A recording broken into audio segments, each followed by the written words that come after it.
She runs the organization so efficiently. She has complete control over all aspects of her business. Well, the better way to say this was she runs a tight ship. Basically, by a simple spin of words, I made my communication more effective. And that essentially is the essence of this particular lesson.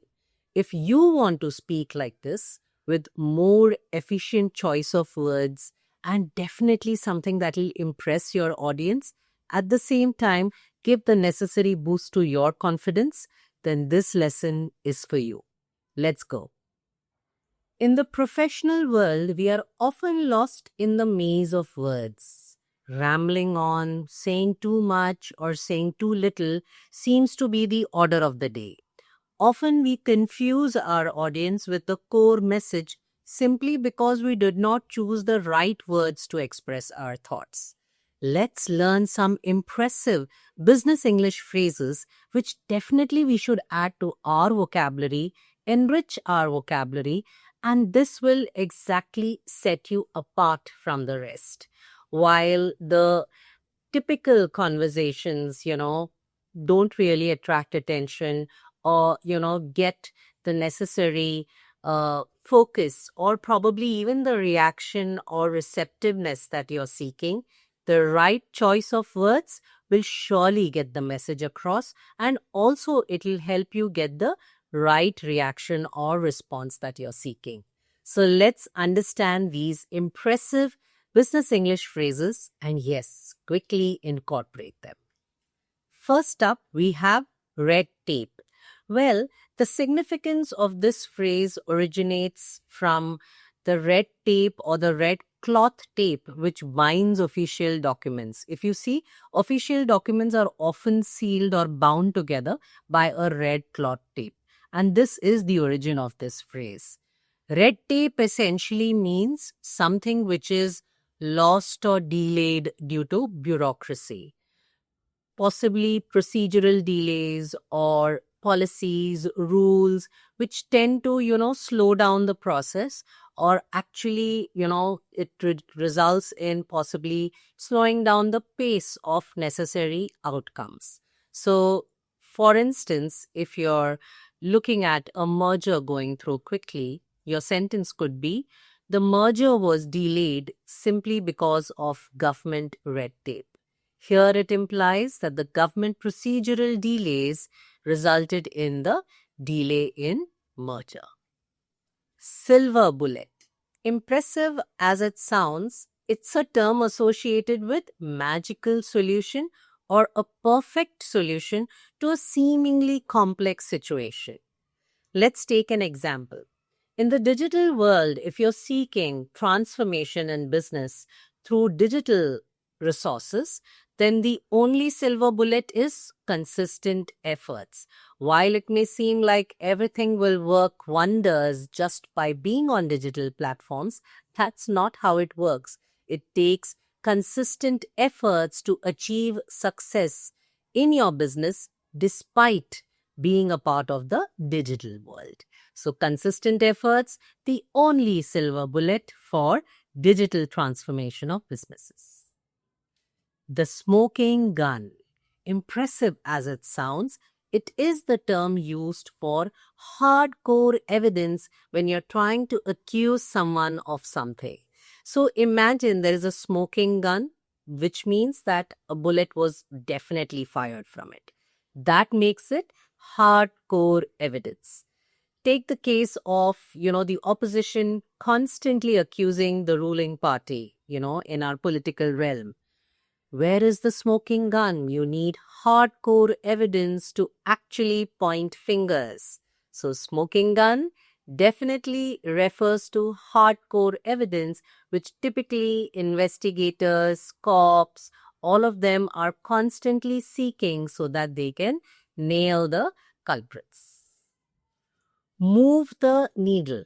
Basically, it dates back to a period when the movement of the needle was used to gauge progress. Now, in today's day and age, it's very much used in the business realm. The leaders typically use this phrase as it's time to move the needle, which means do some noticeable action or take some necessary steps so that you can create the desired impact. So, if you're trying to motivate your team and you are trying to expect some concrete action out of them, you have to say, it's time to move the needle or let's move the needle, which essentially means you're expecting some actual firm steps from them to push us more in the direction of achieving the desired results or outcomes. Carve a niche for oneself.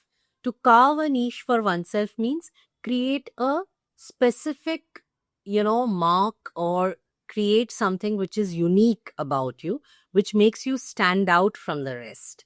So we all should aspire to carve a niche for ourselves in this world, which is cluttered with, many which tend to look like us, and there are so many clones out there that try to emulate you or model your behavior or your style. But yes, carving a niche for oneself makes us stand out. The name which, pops up right in my head at this very moment is Sabyasachi. Sabyasachi is a designer who stands out. It's an Indian luxury brand, in fact. They stand for a niche audience or a select audience. And in fact, even their outfits, they celebrate the Indian traditional crafts, and they are actually a reflection of Indian culture and the rich Indian heritage. So Sabyasachi clearly have carved a niche for themselves. Often in, haste, we tend to do things much before they actually materialize. That's something definitely, a big no. And we should not be overexcited or, tend to do things much before they actually become a reality. So, a good phrase to reflect this entire thought is putting the cart before the horse. Basically, doing things in the reverse order.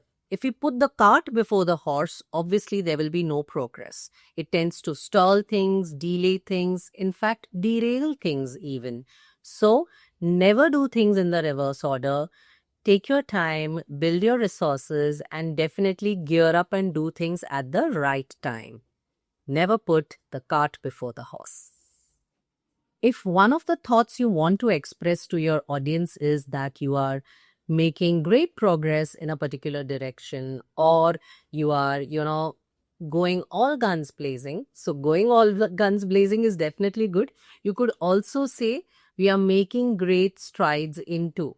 So if you are a conglomerate, or for that matter, you are a small business even, and you have now, made new inroads into or great strides in a particular direction, great progress in a particular direction, this is the phrase to use. So if I am an edtech firm and I want to express my thought that, I have managed to, reach a wide audience and cater to the requirements of a wide audience, then here I can definitely use the phrase, English Excellence with Chaya has made great strides into the world of education using technology as its strength or its biggest asset.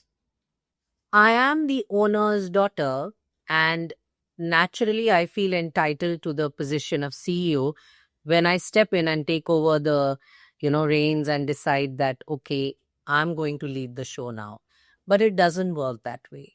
You need to learn the ropes. Learn the ropes means understand, ground up how things work, understand at the grassroots level, and then slowly make your way to the top. If you don't know the ground reality of your business, then definitely sooner or later you are bound to fail and it will be a complete disaster. So learn the ropes before you take the lead. All in all these phrases will add, the much needed, I would say, pack in the much needed punch in your communication.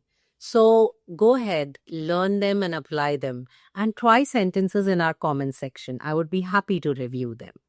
Till then, happy learning at English Excellence with Chaya.